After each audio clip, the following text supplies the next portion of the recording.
was a Starbucks on campus. So I walked into the building and I get in the line for the Starbucks, and guess who gets behind me in line? Dr. Byron. And I didn't, like, I knew she knew who I was because I was in her class, and I tended to sit towards either the middle or the front of the class.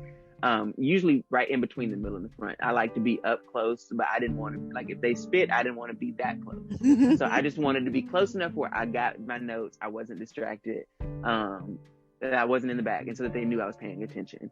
And she saw me in that Starbucks line, and she turned and looked at me, mouth wide open, agape. She was shook that I was there. And she was like, "Why weren't you in my class today?" And I was like, "Oh, hi, Dr. Byron. I'm so sorry. I had like this horrible migraine. I was in bed, and I'm just now getting some coffee to head to work." She said, "They make Tylenol. Don't you miss my class again?" Ooh. And I said, "Ooh." I said,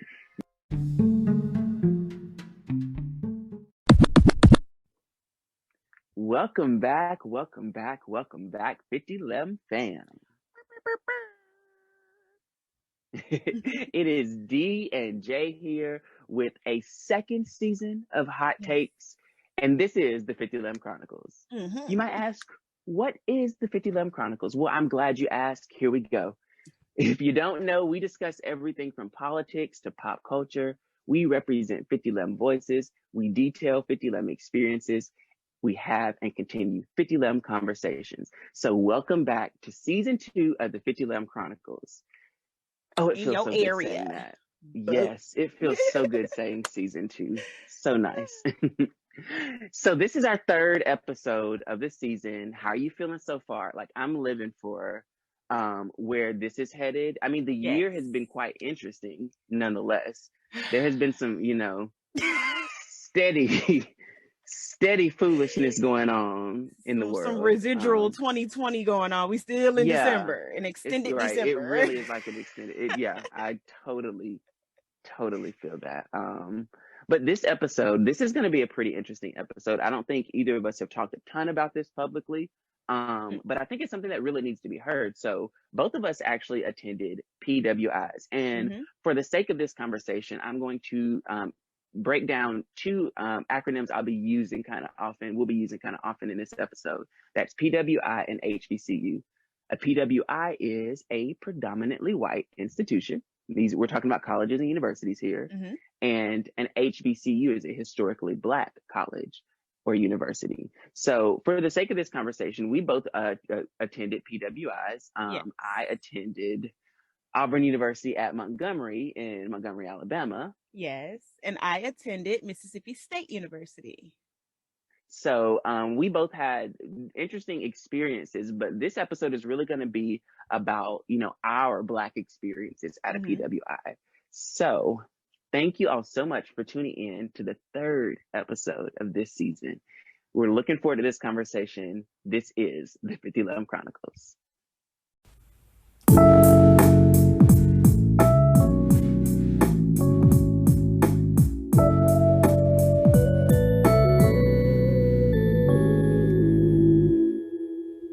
All right, so let's get into because I think this is, like I was saying before, a conversation that is pretty important to have because there are many of us who are, Black.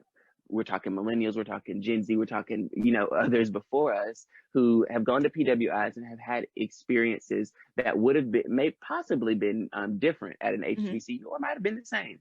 So for starters, like, what was it like getting into the school that you went to? Because you went to Mississippi State. So what was that process like for you? So for me, it's actually a little bit of a complicated story of how I even ended up at Mississippi State, because I know everybody, let's just pause for the cause. Because first of all, everybody's probably looking at us like they got this pro-Black show and both of these fools that went to a Right. So I'm gonna just say what y'all probably thinking. Like, they got all this, and y'all didn't even go to the HBCU.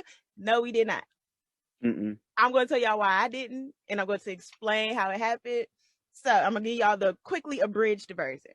So I was blessed enough to have many offers for colleges and universities starting the end of my sophomore year, beginning of my junior year, because I mistakenly took the SAT and didn't know that that's what I was doing. I was just doing it for extra credit. I thought it was the PSAT. So I ended up taking the real thing. Didn't even know what my scores meant because I didn't mean to take it. And I actually did rather well unexpectedly on my end, at least. I'm sure like my mom wasn't surprised, but I was. And I also took the ACT early against the advisement of my counselor who told me to wait, boo her. And ended up the first time I took it, I got a 26 on it, which shocked me. I was like, what? Yes. Whoa. Didn't expect. I was expecting like a little 18 or something. Yeah. A little 19. Yes. Because I was young. Like I wasn't even nowhere near graduating. And so I started getting offers then, and my mom had like this file cabinet where she kept all the stuff for all the schools. Now, originally, my first thought was, oh, I'm gonna take a gap year. I ain't gonna go. And she was like, girl, who you think your mama is? Girl, you're going. Because let me preface, my mother and my sister both went to HBCUs. And actually, the year I graduated from high school, I'm not from Baltimore. My sister graduated from Jackson State. So there was already that pressure of going to an HBCU because I come from a family of HBCU grads. So once the gap year thing was like, girl, you got me messed up. Then it was like, okay, I want to go to New York Film Academy. Got all my little stuff together, got my little stuff in, got my little booklet back and everything. She just knew she was going. Didn't tell my mama none of this, mind you. I'm filling out stuff. Didn't tell her none of this stuff. And she like, girl, you're not going to New York. You don't know about nobody out there. I can't get to you out there. Girl, no. So that turned into, okay, I started going through like some of the other schools and stuff once I got to my senior year, because I didn't decide until my senior year, which I know a lot of people are like, girl, what? But yes, I did not decide until the end of my senior year where I was going. And so I went from, first I was going to go to school in Texas. She was like, girl, no. Then I was going to go to USC. USC was like, okay, we'll pay your tuition and stuff, but you got to pay your out-of-state fees. Them out-of-state fees is $50,000. I could go to a whole nother school. Right. Like, what? You can get a whole nother degree, right? So that was next. Then I had got into, so the next school I was looking at was Spelman. I was gung-ho about Spelman. I was like, yes, I'm going to Spelman. Got accepted, got my offers and everything. The girl was like, once it came time to like do the major stuff, she like, listen, we don't have, let me preface this by saying I was a biochemistry major. I concentrated in forensic science. I graduated in 2011. That was not a thing to major in at that time. There were not many programs for that at that time. Right, not a lot of them. So, that also kind of narrowed down the HBCUs that I could attend. And so with Spelman, she was like, look, we don't have that. You can major in like biology or chemistry and double major in criminology or something like that. I ain't want to do that because I don't want to do criminal justice. I want to do forensics. Like I specifically wanted to do forensics. So Mississippi State had recently got the biochemistry program with a specific forensic science concentration. So I was like, okay, cool. Because a lot of people that do biochemistry go like pre-med or, stuff like that. They had a forensics program. I was like, okay. So I had just kind of put them on there as like an option, but I really was like, I'm not going to Mississippi State. I'm not going to that. So then I was going to go to Alabama State University. And I don't remember what happened with that. I think I didn't like the campus or something. I don't know. But ended up not going there. So the campus is in the hood, just to preface. Yeah. The campus is in the hood. I was trying to be vague. Like, I think I didn't like the campus or something. It is in the hood. No, like, because, the school I went to was in Montgomery. So it was 20 minutes from us. And we were in a nice part. They were in the hood. We was this close. I was just thinking that. I was going to say that. We was this close. Like, we were this close. But, I definitely almost went. Everything is, or I almost went to Alabama State, but I'm gonna explain that in a second too. Because the guy had came to our school and it was a black man. He had came to our school. We were messaging on Facebook and everything. Like I was this close to going. When Spelman didn't work, it was about to be Alabama State University. And so what it ended up coming down to, it's getting close to graduation at this point. And D still ain't decided where D is going. D needs to make a decision. Anybody that knows me, this sounds pretty much like me. So I was in yearbook with a friend of mine, and she was actually going to Mississippi State. And everybody was in there talking or whatever, because my senior year I was on yearbook staff, and everybody was in there like, just talking about where they was going and all this stuff like that. Question roll around to me, and I'm like, well, I like I just rattle off my options. Like I don't know. It's either gonna be this or this or this. And I feel like it was like Alabama State, Mississippi State, and was it University of Texas? Or was it Texas Southern? I don't remember. It was one of the Texases, because one of them I wasn't going to go to, and then one of them I did kind of want to go to. So she was like, oh, well, she was like telling me about this program that she was in. It was called the Day One program, and how she was going to be in these brand new dorms, but she had no roommate, So she was like, if you decide to go, let me know, and we could be roommates. So in my mind, I'm like, oh, I'm going then, because now I got a roommate. So that just, I'll just go, because I ain't got to worry about meeting nobody new. I can get into this new. So I just literally the same day she told me that, she showed me where to go on the site to fill out for the program. I applied for the leadership program, got in, and I was like, well, I guess I'm going to Mississippi State. This is, oh my gosh, D, wait until I tell you my story, because it's going to be so crazy. How it was literally similar. The only reason why I went to Mississippi State is because I had a roommate option already. I had somebody that I knew that would be my roommate, and I could get into a brand new dorm. And so I chose Mississippi State.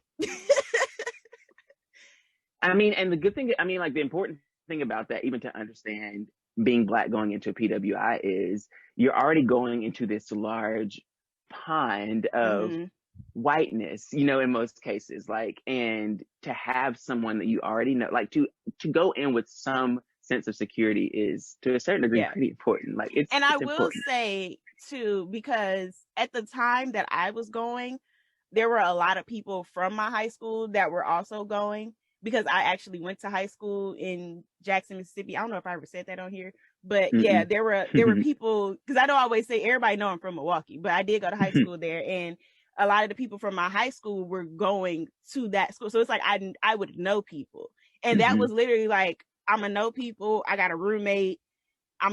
Specifically, I'm gonna know some Black people, and I got a roommate. So I was like, should I just go there? That's easy. Yes. I mean, they got my major. They got my major. I'm gonna be in a brand new dorm. I go. So, and she showed me them dorms, and they was fire. We had our own bathroom too. I said, "Oh, I'm going there." Yeah, it's so funny how this is crazy. So my story. I too was looking at a couple different schools. When I first took the ACT, I made a 23. And even then, I started getting some little, I think I might have been a sophomore. So they weren't really like heavily recruiting me to any schools. But I was starting to get a little, little pamphlets and whatnot, and brochures here and there. And so I was like, oh, okay, so this is what that's like. So then I retake it my junior year, and I get a 27. And I actually think that was the last time I took it, or I was going to take, no, I took it again. I ended up with like a 27 again or something. And so I just ended up, I ended up with that 27. So I'm like, okay, so I think I can make this work. And at the same time, I was pretty involved in high school. Like I was drum major in my marching band, and I was in the classical band and the jazz band and the show choir and this and that and the other. I was only in jazz band for a second, honestly, when I think about it. So I'm not going to count that. But I was in a couple different organizations in the student council, and I was using those to pad my resume, because I was like, look here, I am going to get into a good school. I'm like, that was my whole purpose. I felt like in that point, because I don't know, it was kind of instilled in me, like it was expected. My mom had gone to Jacksonville State here in Alabama. I had an aunt who went to Alabama A&M. I had a cousin who went to Stillman. And so like, I was the first of a particular generation who just was like, I'm going straight to school. Like, this is the plan. And it's weird because everything just played out so perfectly. Like, it was the easiest thing in my life. So I remember senior year, applications. It was time to do applications and, get, end of junior year, beginning senior year, trying to get out there, see some schools and plan some open houses and all that type of stuff. And so I'm like, okay, let's figure this out. So I'm like, I'm going to go online and see what schools I can do applications for right now. That I remember saying that to myself one day. And I started to realize, oh, there's application fees. I ain't got no money. I ain't got no job. I'm not going to keep asking my mom for $50, $60 every time I want to apply. I paid not one application fee. Let me tell you, there were so many. And I think I paid one for, it was either Auburn or UA, and it was like $50 or $60. I might have actually done That's so both. weird. I wonder why nobody made me pay. Many application fees. Maybe they was waiving mine because we was poor. I don't know. Well, I don't know why. I don't know what was going on, but I was like, I'm not. At that time, I was like, I'm not about. I don't have any money to pay. So I saw this school, Auburn University Montgomery. I had a cousin who was there at the time. She was a senior while I was a senior in high school. She was a senior in college. And so, and that was, I don't know why I missed that detail when I was a senior. So I'm like, oh my gosh, I could possibly go to school with my cousin. I love her. She's cool. Like, we called her the diva in the family, but I was just like, she's graduating. Like, when I graduated, I realized that. I was like, oh, she graduated too. Like, it's done. Like, she's on. Like, but I was like, I'm gonna apply it at Auburn University, the Montgomery campus. Let me just see what happens. Free application. I had my score sent there, and it was all cool. And so out of state was not an option for you? I thought about out of state. So I definitely had considered out of state. And the thing about out of state was I did not want to pay out of state tuition. That was first. But if you get a scholarship, they pay it for you. Right. That's true. And I was considering the only school that actually seriously considered out of state, which is crazy. Because if I wanted to, if I had really wanted to go to any other schools, I would have. But it was something about me going to AUM that was supposed to happen. Yeah. So Tulane, I almost got pretty serious about Tulane for a minute. But at that time, I was also calling myself a psychology major, which is definitely not what happened. So I applied as a psychology major. I get accepted with my ACT score, and they're like, "Hey, scholarships are going to come around at this time, and at that time I had the 23. They're like, if you get the 27, or if you get a higher score, you'll get a really nice scholarship." Oh, so this is off of the 23. Okay, I'm thinking you talking about off of your second ACT because I'm like, why are they making you? You ain't about to be paying for school. But no, I still had to pay application fees when I got the 27 because really? there was it was.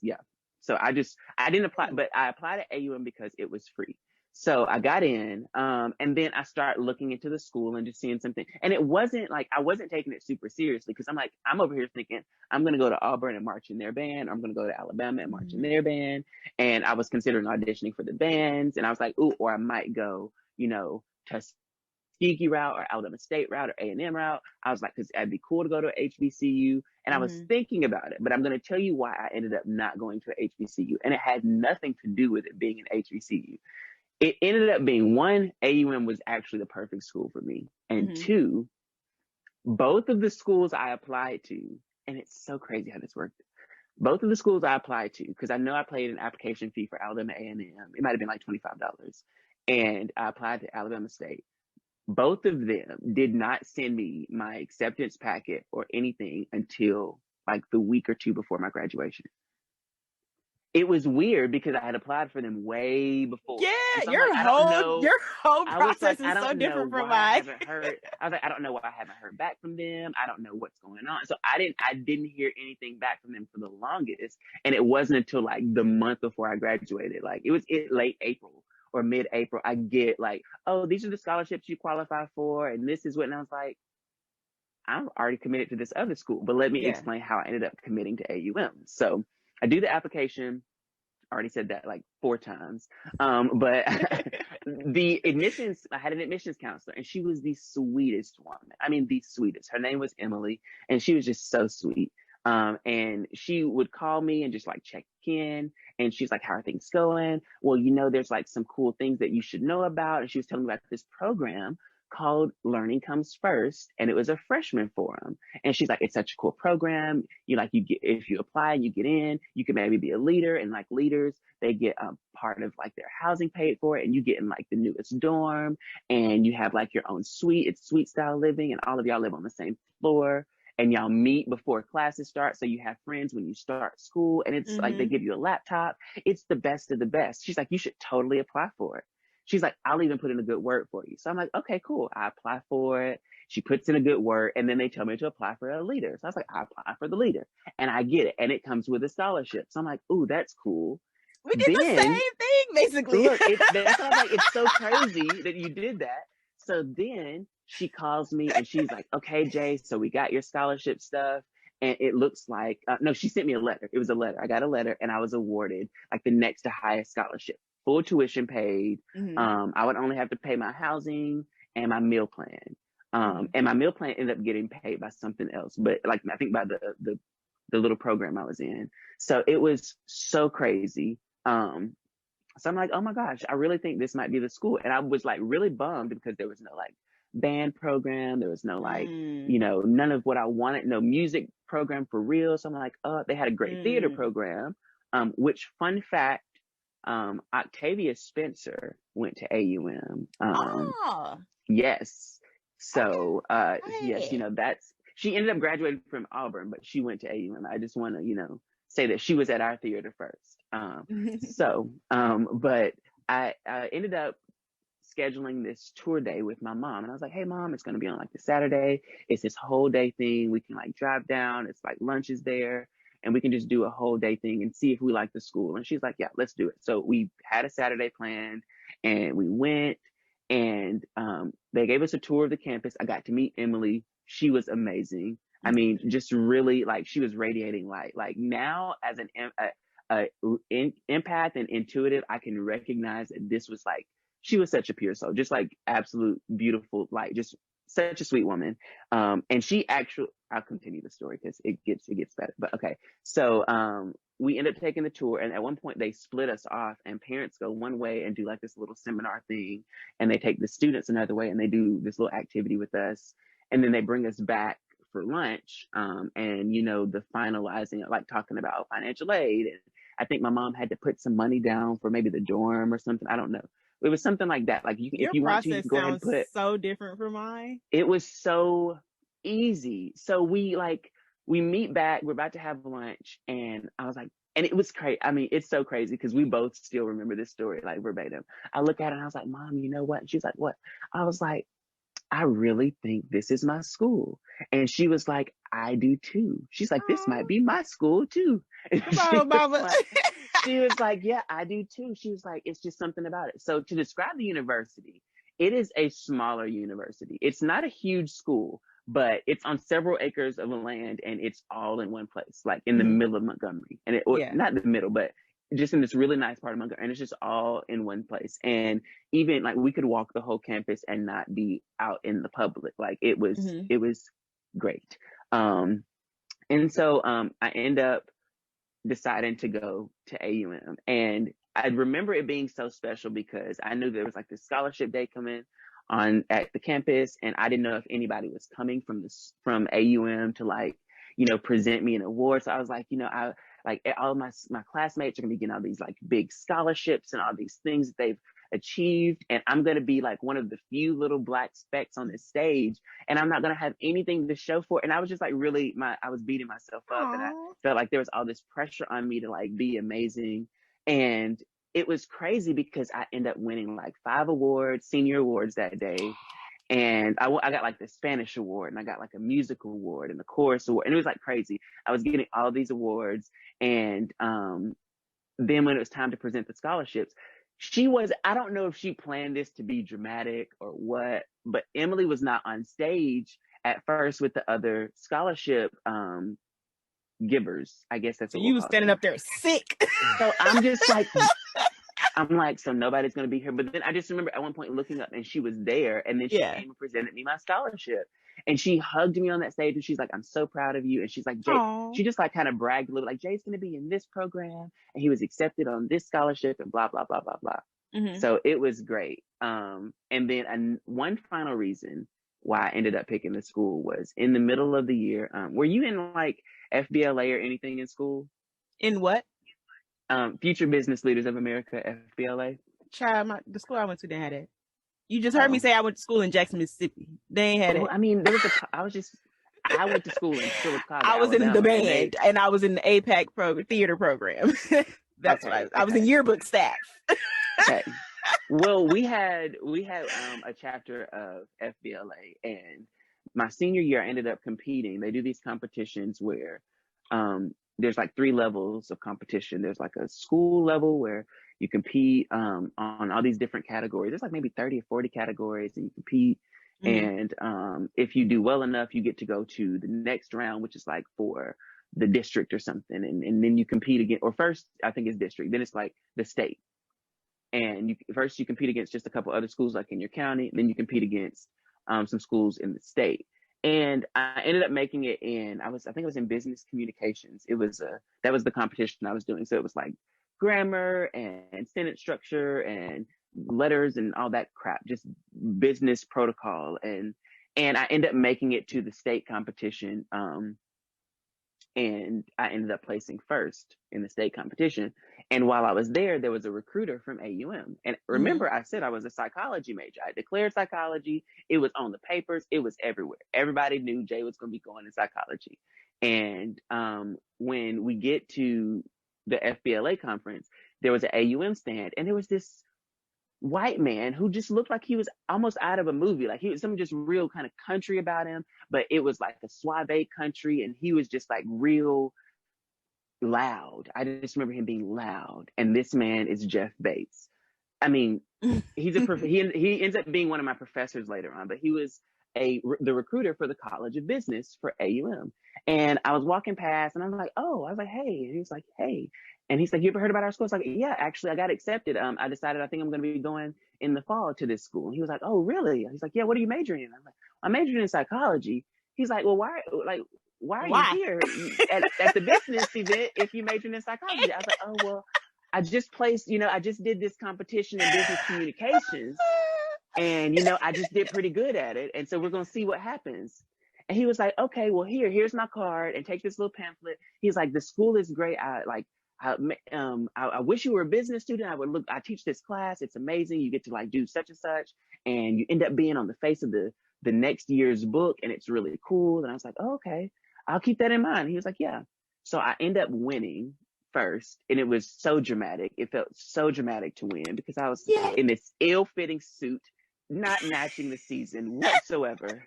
And I go up on the stage, and I win first for my school, and everybody loses it. And then I go out, when we finish, I'm going outside, and he waited for me. And he was standing there at his little tent. He was taking his little stuff down. He was like, hey, congratulations. I saw you won. Like, you must be really good at this. You should really think about going into marketing. I really have a feeling that might be something that's good for you. So you should really think about that. Use my card. And I ended up seeing him at an event later on campus. And that I changed my major to marketing because of him. And it ended up being perfect. That's what I ended up getting my degree in. But it was wild.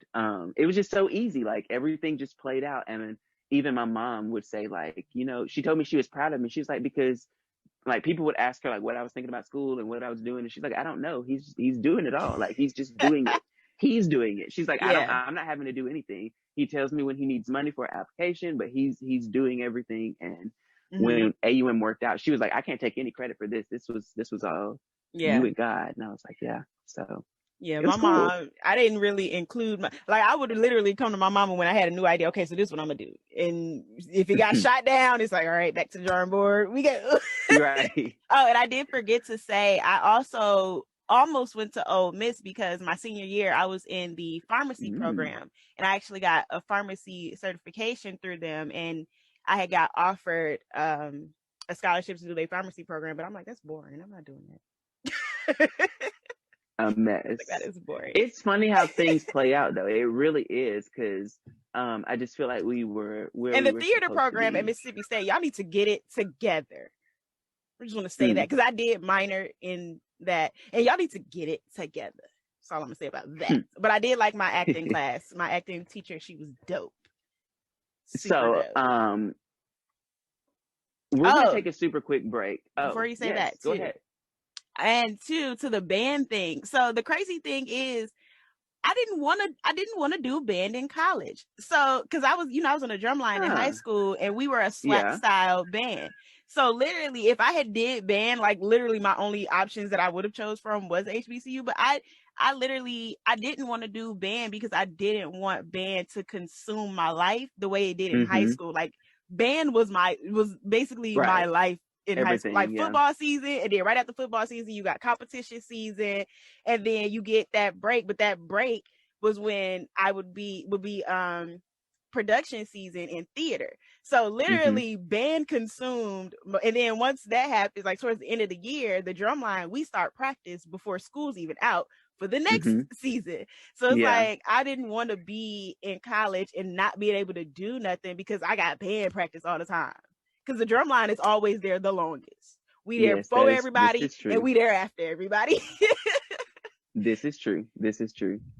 And see, for me, like I never got that break because we really would have been, if we were at the same high school, we would have absolutely been friends because we would have been in the same circle. We would have literally been in the same clubs. Literally the same clubs all the time. Like we would literally just been moving room to room. Like it's crazy.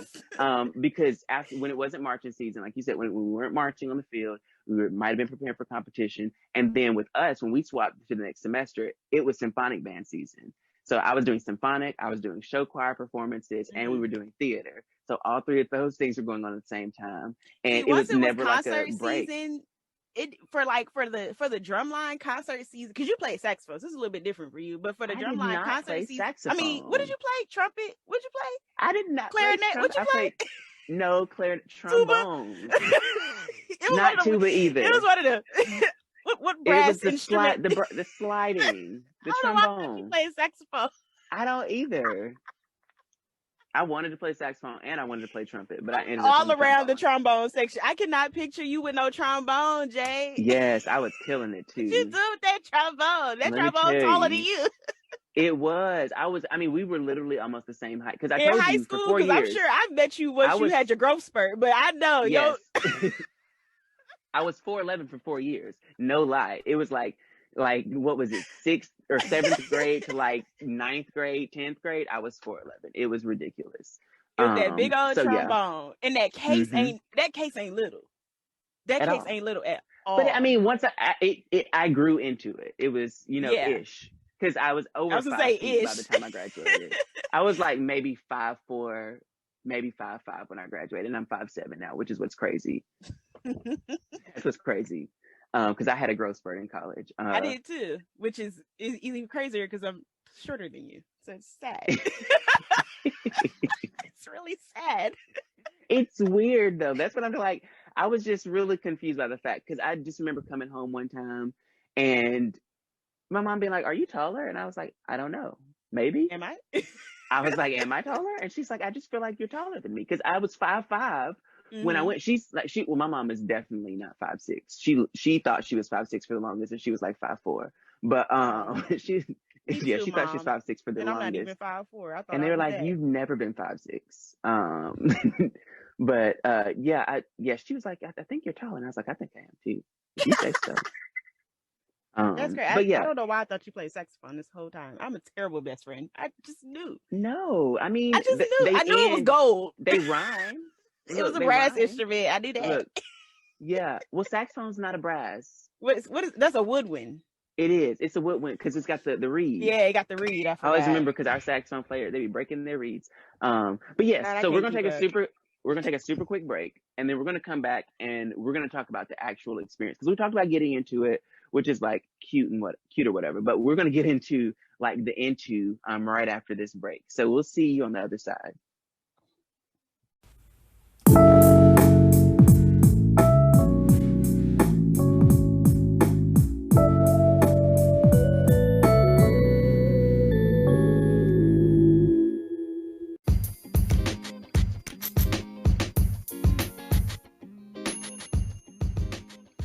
What's up, y'all?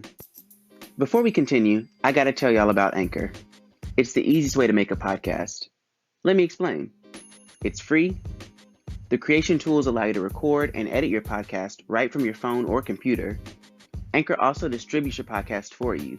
So Spotify, Apple Podcast, and many more platforms have access to it. And guess what? You can make money from your podcast with no minimum listenership. It's the one-stop shop for podcasts. So what are you waiting for? Download the free Anchor app or go to anchor.fm to get started today. Now let's get back to these hot takes.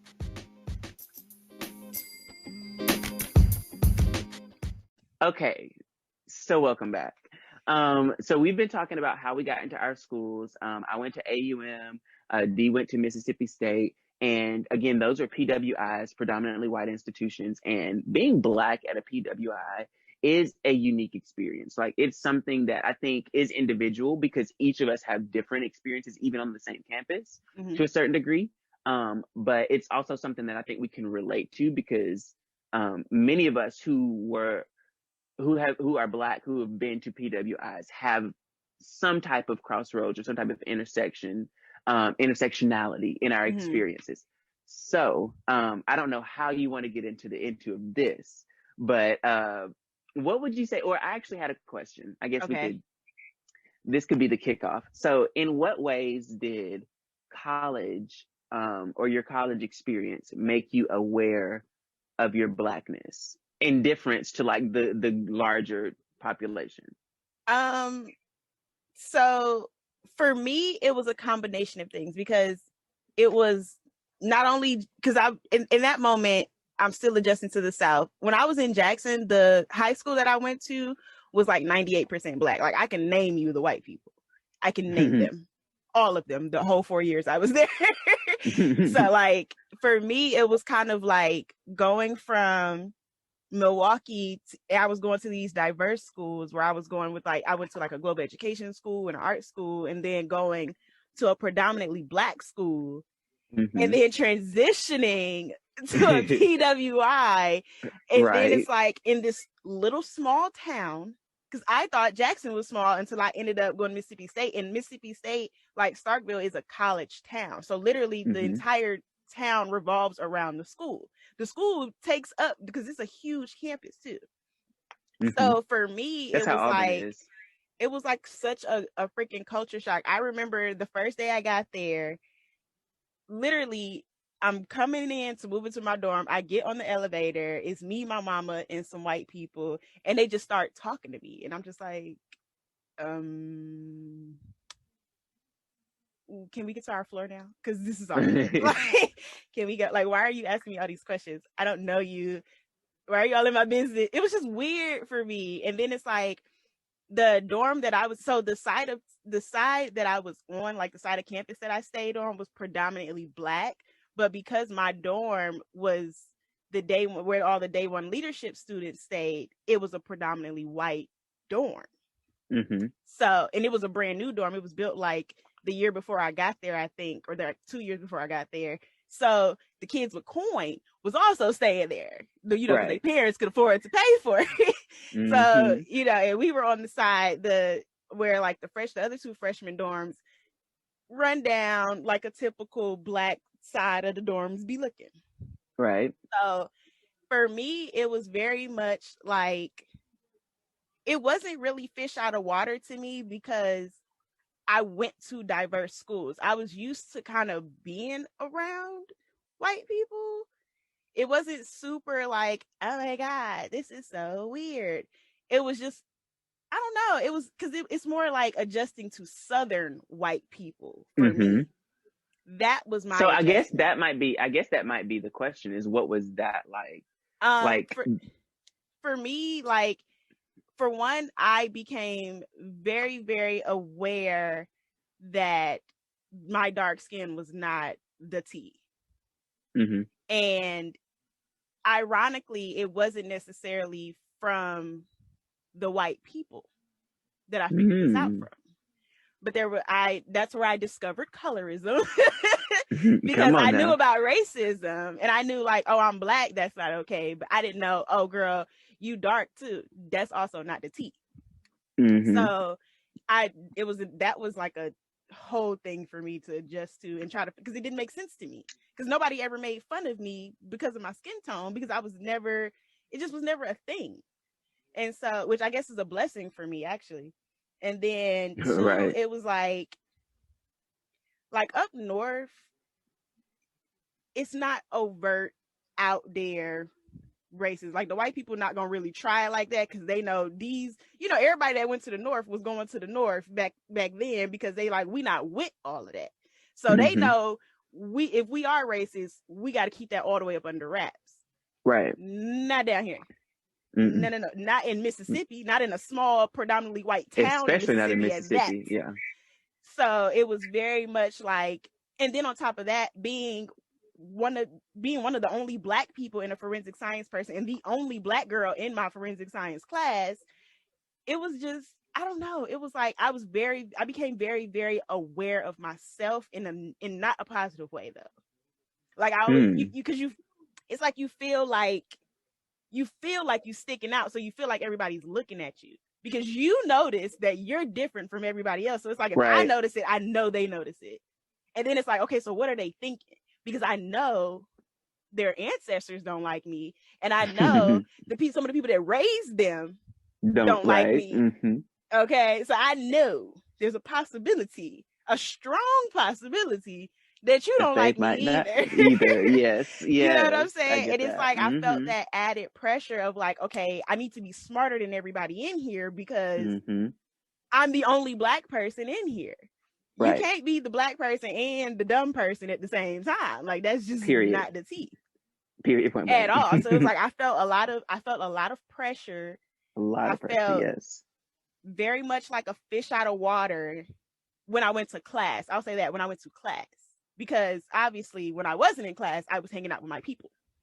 But on the flip side of that, when there's parties, like the frat parties and stuff, listen, unpopular opinion, frat parties, those white frat boys get all the dope hip hop artists. I saw 2 Chainz for free my freshman year because he was performing at a frat house.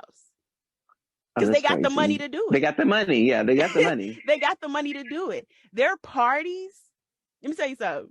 They be having foam parties, and they parties be lit. The parties be crazy. That's the one time you don't feel Black, is at the parties. Because when they drinking, they love us. They love us. They love our culture. Us. They worship us. Yes. You know what I'm saying? They didn't release their inhibitions. They all into the hip hop. They loving it. They literally, we would get into party because it would be like a whole group of us. And because that was when I first really hung out with a group of girls, and it was like a group of like 7 of us that always was together. Like we literally used to pull up at the parties to like everybody knew like our crew. And so we would like get into these parties because they see all these pretty Black girls. And they love pretty Black girls. They're not going to say it outwardly, but they love it. So when they see us, it's like, go ahead, go in. Mind you, the first time I went there and went to a party, I was actually still a senior. And when I graduated, I wasn't even 18 yet. I had used somebody else's ID to get into a party, but we all look alike, so they don't know. They just like got a little dark-skinned girl on this ID. Okay, go ahead in. Like, I look nothing like the girl, but we was the same skin tone, basically, and our hair was similar. That's all it took. But yeah, it was, I don't know, it was very, very weird, but at the same time, like it was like a community when it came to like all of the Black students on campus. It really felt like a community and like a family. People, like we hung out all the time. We had house parties and stuff. Like, so it was really, I don't know, like I didn't hate it, and I don't feel like I missed out that much, because even though my school is technically a PWI, it had, by the time I got there were a lot of us that was coming. In my class, in the class above me especially. So I still felt like I had like a community, because you know the Black folks, we gonna stick together when we find each other. Right. So it's like I had that community, but I also, when I'm in class and I'm not with my community, because what I'm doing is not common amongst, or it's not even, my major in itself wasn't a common major at the time, it was like I felt like a fish out of water, and I felt like I felt so much pressure to the point where I didn't even want to be there. I already didn't want to go to the school. It was just like, oh, I got a roommate, but it was like, and then it was just like I lost all motivation. I didn't want to do it. I didn't feel comfortable. I didn't want to be there, but I didn't know what to do. I had no idea what to do. I had made my mom a promise that I'm gonna do 2 years, and then after those 2 years, we'll reevaluate. So it's like, I don't know. It was really, really weird though. It's hard to explain it. I get you though. Like, I mean, it's so crazy because we've definitely talked about our experiences in college, but the more that we dive into things and get to the particulars, it's so interesting how our experiences parallel one another. Yeah. It's crazy. So for me, one thing that was very different about where we came from is, of course, I was raised in Alabama. And so I've always been in Alabama, as far as I can remember. And so the Southern hospitality part of it, the kind of, it's interesting because you would expect more outright racism where I'm from, but it was not as much outright racism as you would expect in Sylacauga, at least. Now Montgomery's a little bit of a different story, but not as much where I'm from, because most people know each other here. And so in school, I didn't have a crazy experience, but because I was in I was the only Black kid in the AP and the honors classes. So not the only person of color, because our valedictorian, of course, he was South Asian, he was Indian. So he was also of color, but we were the only 2 specks in the cream. We were the only two ants in the cream. So that was my experience. So I was always around white people for 4 years. I mean, like, I would see my community some in theater, but not really much, because it was a pretty evenly split school, and a lot of us weren't doing theater, and a lot of us weren't doing chorus, because they looked at this classical training approach as boring and as not hip and as not not cool. Useful, not cool, right? So I took it on because I'd been doing it at that point since 7th grade. So I've been doing band since 6th and chorus since 7th. So I was just with it because that was just part of my life. Like you said earlier, it was just, I lived band and chorus and theater. That I just lived it. And those were the only times I was really in classes with people where I wasn't exclusively with just white people all day. And I was able to enjoy those experiences, but at the same time, I don't think it was really something I was paying attention to. And to a certain degree, I think it had a negative impact on me when it comes time to college, because I had a lot of insecurity about my Blackness going into college, knowing I'm really dark. Because I mean, that's one thing. Colorism was something I've always experienced. Like, I've always experienced colorism. Even when strangers walk up to me, they might know my mom. I remember as a child, people being like, "Oh, he's a dark one," and saying little things like that. Just hearing things like about my darkness, or seeing a picture, like a family portrait that maybe a family member draws, and they draw me really, really Black, and they draw everybody else like like those experiences. And that's so crazy, because I think and I feel like it's probably a regional thing, because like for me, my mom and like my sister and my mom's side, like a lot of them are lighter than me, but like my mom just used to call me like a chocolate banana. Like it was a positive thing. But like, see, I had a positive nickname, but like the founder of our church, she adored me and my cousin. She loved us, and I was her chocolate rabbit. That's what she called me, was her chocolate rabbit. And I think even that played a role in my intuitive empath growth, because they're pointing it out. They're pointing it out. So when she passed, actually, and I don't know if I've said this story on here, and maybe one episode we'll have to get into some of the things outside of the normal realm that have happened to us. But she when she passed, she came to me and basically let me know she was leaving. And she called me her chocolate rabbit on her way out of this space. And so that was something that I'll always remember. But I was always aware of having dark skin. And I remember always talking to my mom about like feeling ugly. I remember wanting to be white at one point in my life. Like it wasn't because I had a lack of like people in my house telling me that my skin was beautiful. It was not that. It's just I didn't believe them. Like that's what it was. Yeah, because it's different when it's your family. It's like I expect you to say that. Mom, you've got to tell me I'm beautiful. Yeah, I'm like, like you have to tell me that. Like, you have to say yeah. that. And parents don't get that. They don't get that. And so it when I get to college, it's funny how things played out, because I went from being the only Black person in a room full of white people, or people who lived more white experiences, and I go to this university that's a PWI, but because it's a smaller campus, you look at it, and the reality of the situation is, although it's a PWI based off of population, like, so much of the student population commutes. So much of it. So the majority of the students who live on campus are Black or international. You've got some white people, but it's mostly people of color who live on campus. So even the freshman program I went into, like 80% of it was Black. Like, so that was, for me, it was a culture shock, because I had never, although I had Black friends, I've got Black family, I knew what it was to be Black, but I'd always been picked on Did for you being. stay in dorms your whole time? Oh yes, all 4 years.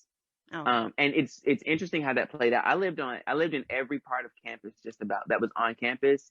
I lived in what we called the hood. I lived in what we called the Hamptons, and I lived in the newest dorm the first year it was built as an RA. So I got the experience. I like. Oh, so you were an RA, so you kind of had like an apartment experience. That was just 1 year. That was 1 year I was an RA. The school did not, the housing and residence life office did not like me as an RA, because I fought for my residence, and almost to the point where they were just like, oh hell, here he comes again. Here he comes. What done happened now?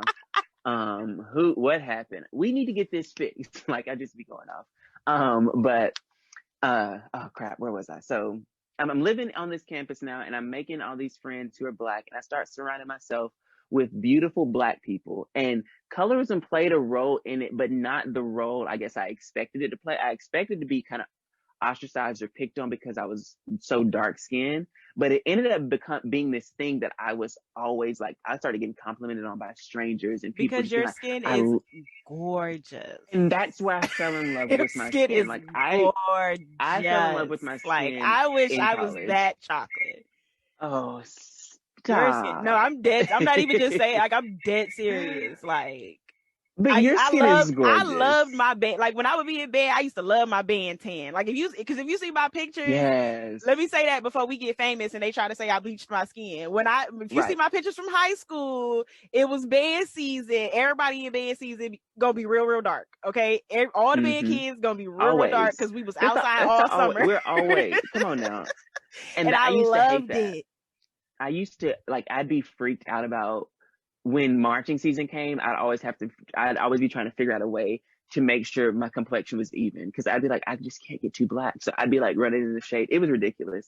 A lot of like internalized things I finally dealt with because of college, like this appreciation I got from people around me, and this sense of community. That was another word you said. The sense of community that I had. I really started to make some of my lifetime friends. Like, that's where I met Shakita. That's where I met Aisha. That's where I met so many of the people, all of my frat brothers. So I'll get into that in a moment. But like, all of my brothers in my frat, I met them, and like I made a lot of amazing relationships with a lot of amazing Black people, and some great, amazing non-Black people as well. Yes, but let's not leave out we did have white friends. We did talk about friends, y'all. like, no, but we really are talking about our experience as Black people on a campus that was predominantly white. Now, for me, I went from being someone who was active to a certain degree in high school, but if I knew what I know now in high school, I would have done that very differently. I live life with no regrets, but I would have done high school just a little bit differently if I knew what I know now. But I would have done college differently if I knew. I would have went to the college I wanted to go to if I would have still gone to AUM. Now. I would not, like, I would actually not have changed. Like, I know that I could have, if I had a higher score, because I actually just didn't apply myself hard enough to get higher. Because if I had gotten like a couple points higher, I could have gotten like full tuition and room and board.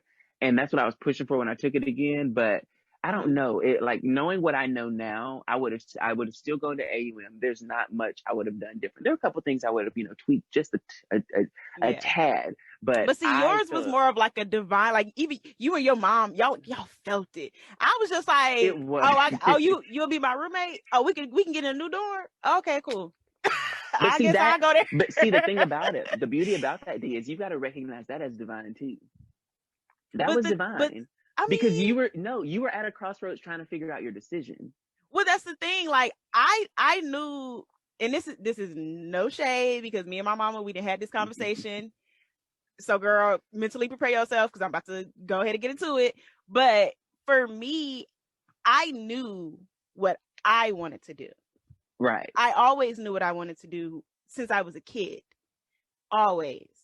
And so when it came time to be done, because I literally, like, when I got in high school, I was living in a state that I didn't want to be in. I didn't want to live in the South. I didn't want to be in Mississippi. I didn't want to go to that school. No, don't get me wrong. My ICT bros, my band people, my high school friends that I still talk to some of these people to this day. Love y'all to death. But everybody that knew me knew D didn't want to be here. D did not want to be here. I came into high school counting my days, okay, ready to go, because I knew when I graduate, I'm leaving this state first thing smoking. So to not do that, and because part of it now, my mom does have MS, so she didn't want me to be too far. And then on top Right. of that, I just felt like I was allowing other people, because I had scholarship offers, me going the artistic route was deterred. It was kind of like, why would you do that when you have this opportunity that none of us have had before to go to school for free?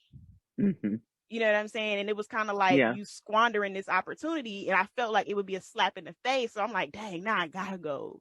Because if I don't go, I get what you're saying. It's like nobody, you know what I'm saying? Nobody in my, household, immediate household, or above that went to college on scholarship. So it was like, because my mom was the first person on that side of the family to go and graduate from college. So it was kind of like, and then for me to be graduating from high school the same year my sister graduating from college, it was like this added pressure. So it was me doing things to make other people happy, to please other people. It's not what I wanted to do, because I knew I didn't want to go to college yet, which is why I wanted to take a gap year, because I knew I didn't want to do it. And I knew, like, I really wanted to go to New York Film Academy. That's why I did all that stuff to get in. It was like, to not, like, that's what I wanted to do. That was what I wanted to do. I, like, from the moment I was a kid, I was like, I'm going to New York. I'm gonna be on Broadway. Like, I knew, like, this is what I'm doing. So I feel like for me, it was a learning experience of, like, making decisions for myself, because at the end of the day, here I am at this college, and now once you're an adult, you're the only person that has to live with the decisions that you made to get to where you are. And you're making these decisions to please other people, and they don't have to live with these decisions. You do. You do. And so now here you are in your 20s trying to go the route that you were supposed to go. Originally, yeah. The route that you were already intended to go. So it's like, on the one hand, I will say this. On the one hand, the person that I was then mentally and the person that I am now today, I can say I probably wouldn't have been ready for those opportunities. I can say that. That was going to be my follow-up question. Okay. I can honestly say that. However, the way that I felt those years, and then because I also lost my granddad my junior year, so which is the year that I ended up leaving. And so it was like, for me, I have good memories, but I just feel like I wasted 3 years of my life that I could have been doing something productive. Something else. Yeah.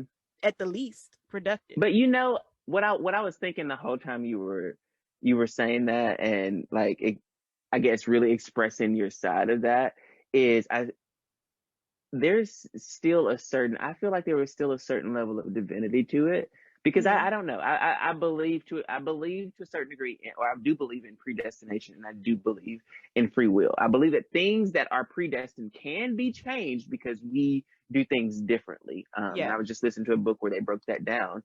But I don't know. I just have this strong feeling that, like, the way that things played out were how they were supposed to play out because of the lessons you learned where you were.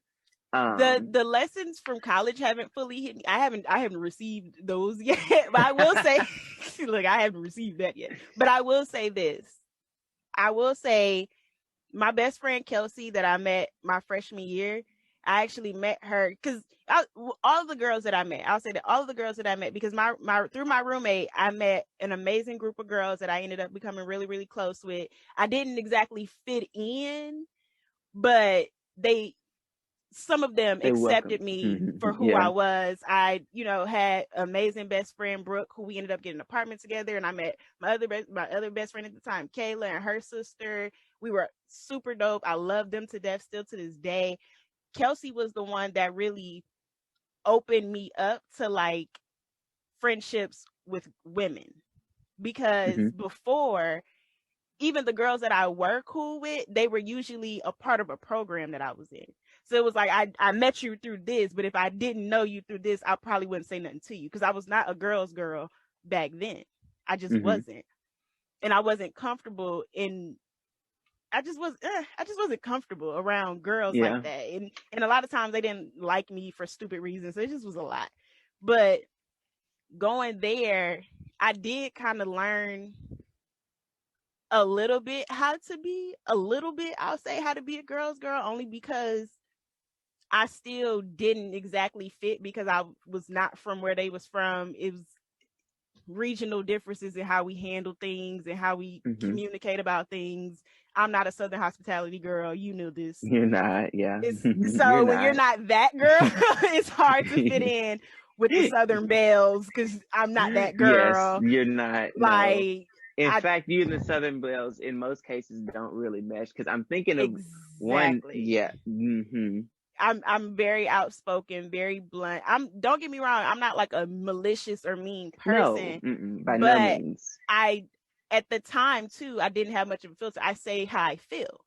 I'm gonna just. You're unapologetic. That's what it is. You're like 100% real all the time. There's no faltering because it's Wednesday or because it's raining. Like you just stay like and I'm gonna keep that same energy at all times. You're gonna keep the same energy all the time. Even with the group of girls, it's like, if I, like, let's say me and one particular girl, I'm not seeing it for you. When I come in, I'm going to speak to everybody else. I'm not speaking to you because we not cool like that. And we not cool like that. But then I look like the bad guy, because, well, you could have said, hey, why you ain't speak? And then I don't fool her like that. Why you want me to speak to you? It was a lot of that. What is it going to do for either of us if I speak to you? Yeah, it was a lot of that when I felt really, really misunderstood. But the people who did, there were people in that group who really did accept me for who I was. It was just like, that's D. You know what I'm saying? And if they felt like, D, you went a little too hard or you went a little too far, they would come to me. My roommate from freshman year, Dominique, she was very real about it too. Like, she's a very, very real girl. She gonna keep it real with you 100%. And she would tell me, like, D, you was doing too much that time. Like, you ain't had to say that to her. You had to say that. Like, you know what I'm saying? Or like, whatever the case may be. And even though at the time I probably was combative, but it was just like, I don't know. And then I remember one time too, like, it was also this thing of like, because being a tomboy in the South, where it's like girls are supposed to be right. And I remember one time this guy that I was friends with, and he didn't mean anything malicious by it, but he was saying, like, you're so pretty. He was like, I feel like if you were like girlier, like dudes would da-da-da. And I'm like, first of all, trust me when I tell you, would you like to see the DMs? You know what I'm saying? Would you like to see the DMs? But it was just like, I don't know. I just didn't feel, I feel like going there just made me question who I was more. I feel like I stuck out more. Like when I was in high school, I was a tomboy, but all of my friends were like, I hung out mostly with my homeboys on the drum line, like all my line brothers. So it wasn't a big deal. Like I was just one of them to them. You know what I'm saying? I was with the band people a lot. It wasn't a big deal. When I was in theater, it was like, and you know me, I'm goofy. So it's either I'm like the silly, goofy person, like people just like, that's just deep. You know what I'm saying? Nobody really cared. But going to college and you're meeting people from different areas, it's just, it's different. And people say things not realizing what they're saying. And it's like, Very true. it makes you question yourself, like they, especially when you're already at that age of trying to find yourself and figure out who you are. And I feel like, a lot of people go to college and that's where I feel like I didn't figure it out until I moved to Atlanta. Like once I got out of college and got away from all of that, and I was around a diversity again, where it's all different types of people who do all different types of things, and I was around people who were into the same artistic stuff that I was into and stuff like that. That's when I feel like I kind of started to be able to come into me, the adult me. Yeah. I don't feel like I got the opportunity in college. I really don't.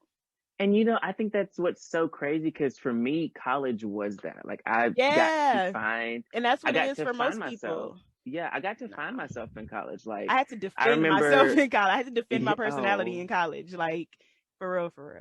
I think and it's I no really shade to nobody. I feel bad because I feel like I had to find my personality in college. Like I feel like I had a personality, but I feel like I was I almost feel like I was a drone, like a droid or something before college. Like I feel like I was just on autopilot. I don't think that I was living to a certain degree, but I don't know. I didn't get life. Obviously, I mean, we were teenagers, so of course we didn't get life, but I don't, I look back on it and it seems like my eyes opened in college. Like I was like, oh wow, like this is the reality of what we're facing. And I just remember, I was going into it as a business major, and I remember having so many professors who had like a major impact on me because I got to have some Black professors, which was what was crazy. Like going through high school, going through middle school, I had maybe one, maybe two. I know I had my first grade teacher was Black, and I think I had one more somewhere, maybe. But I did not experience Black people as my educator. And so being able to see, right. So for me, like not that I did not have Black educators around me, because but it wasn't like a common thing. But it wasn't like I saw it in my classroom. I was usually like your taught by personal white teachers. women. Yeah. Right. My personal teachers were mostly white women. And I'm trying to make sure I don't forget it. No, I did have, she didn't really teach though. I had a teacher she was the librarian, and I was a library assistant. So it wasn't really like a class where I was taught a whole bunch. But I did have some Black supervision. I will say I had a lot of Black teachers my entire school until college. Yeah, I didn't until college. And in college, I remember one of the first professors I ended up first class I took was the guy Jeff Bates. I took his business class, and it was like the business 1000, like the first business class all the business students take. And it was a great class. I loved it. But I ended up taking this econ class with this professor from Trinidad, and her name was Dr. Byron, and she was always the baddest woman in the room. Yeah. I mean, she had to have been like 5'10", super, like she was curvy, but slender, like short hair. I mean, chocolate, beautiful woman, always dressed and about her business. And I remember learning in one class, I will never forget, in one class, she explained to all of us what was wrong with the economy and what happened. And I walked out of that class, my mind blown, because I used to record all of her classes. Because her accent was so heavy, I wanted to go back and re-listen and make sure I was understanding what she was saying. And because I would be taking notes while she's talking, because she would talk fast. So I would be taking notes while she's talking, and I'd have it recording so I can go back and make sure my notes made sense. And I just remember her being a phenomenal professor. Again, like I said, she did not let us come. She said, look, she told us in the first or second week of the class, don't you dare ever come to my class in pajamas. I will send you out. Don't be late. I lock the door. Like, right. And then she had this saying, it was a Trinidadian saying she said, and it's like, me and your ma, me and your auntie, me and your tanti. That's not my responsibility to take care of you. And I was like, I can't. Because she said she's not your mom. She's not your auntie, and she's not, I think a tanti's like a great aunt or something. I'm not sure. And I'm not exactly sure what that one is, but, or maybe a female cousin. I'm not sure. But she's like, look, we ain't related. You will call me Dr. Byron, and that will be all that you will call me. And it was, I loved it because she had this level of dominance and power and authority, but so much education behind it. And one time I skipped her class. I had a migraine. I actually developed migraines in college, and muscle spasms in my back. So I'd have these moments of pain when I was extremely stressed. And I ended up skipping one of her classes, but I still had to work that day. And my work was scheduled for right after that class. So I slept in, tried to get some rest, tried to get my head to calm down. And I was like, I'll grab some coffee because caffeine typically helps my headaches and my migraines on my way to work. And there was a Starbucks on campus. So I walked into the building and I get in the line for the Starbucks. And guess who gets behind me in line? Dr. Byron. And I didn't like, I knew she knew who I was because I was in her class. And I tended to sit towards either middle or the front of the class. Usually right in between the middle and the front. I like to be up close, but I didn't want to, like, if they spit, I didn't want to be that close. So I just wanted to be close enough where I got my notes. I wasn't distracted. That I wasn't in the back, and so that they knew I was paying attention. And she saw me in that Starbucks line and she turned and looked at me, mouth wide open, agape. She was shook that I was there. And she was like, why weren't you in my class today? And I was like, oh, hi, Dr. Byron. I'm so sorry. I had like this horrible migraine. I was in bed and I'm just now getting some coffee to head to work. She said, they make Tylenol. Don't you miss my class again? Ooh. And I said, oh, I said, yes, ma'am. And she said, you're a good student. You pay attention, you ask questions, and you take notes. That's all I ask for out of a student. So make sure you don't miss another one of my classes. And she didn't even get her coffee. She walked off. Oh, she probably saw you walking by. She was like, I know he did. And like I said, I sat in the front of her class because she smelled nice too. It was crazy. I wish I had experience like that. So I ended up having several experiences like this with professors, but there were a couple experiences I had in particular with white people that I want to talk about as a Black student on a white campus. So I ended up getting very involved after my freshman year. Like, you know, those people who are like, oh, I think I'm just going to do a little something. I heard a statistic, it changed my life, and I went overboard. So the statistic was students who are involved in at least one activity while in college are proven 89% more successful after graduation. When I heard that statistic at like some little leadership conference or something, because I was a nerd. I'm still a nerd. I would go to stuff like that on my weekends, like on campus. Oh, they have a free leadership conference. I'm going. Like that was me. Like I'd be like to my group, my little leadership group. You guys want to go to the leadership conference? We can just throw on our khakis and our little shirts. We can go. Not our khakis and our shirts. Look, and we would throw on a little clothes. They didn't throw on khakis. They put on their jeans. But we put on little cardigans, nice little shirts. We go to the leadership conference. And they gave that statistic, and I was like, oh my gosh, I've got to do more. Like I was just, a little leader in that program, and I had got picked up a little job as a recruiter for the college. So I would give like campus tours, and every now and then I get to do little special events for them. And I was getting pretty good at it because I actually went into college kind of shy. I wasn't really super outgoing. Wouldn't really talk to strangers like that. Like if I didn't have to, if it wasn't like a Subway or a KFC moment, I wasn't really talking to people I didn't know. And so college kind of forced me to get out of my shell because there was nobody from my high school at my university. Mm-hmm. I was the only person from my high school. And luckily I was in Upward Bound. So there were like 2 or 3 people who were in Upward Bound with me, which was a program that was like for the county at a community college. And we all came together, and they would pay us to come to these little classes. Jay, everybody know what Upward Bound is. I think they got Upward Bound everywhere. No, oh, they everybody does not know what Upward Bound is. No, I've said it around people before, and they have no idea what it is. Yeah, so everybody doesn't know what Upward Bound is. Everybody ain't Upward Bound. Yeah, right. Come on, no shade to y'all. Yes, no, all shade, all sports, all tea, all of it. If you don't know what Upward Bound was, I'm sitting here like, why are you explaining this? Everybody know what Upward Bound is. I promise you, I've said it to people recently, and they don't know what Upward Bound is. Yeah. Everybody ain't able. So yeah, there were a couple people I knew from that, and they also happened to be in the little program with me. So that ended up playing out to where I had some people I knew, but I didn't really hang out with them.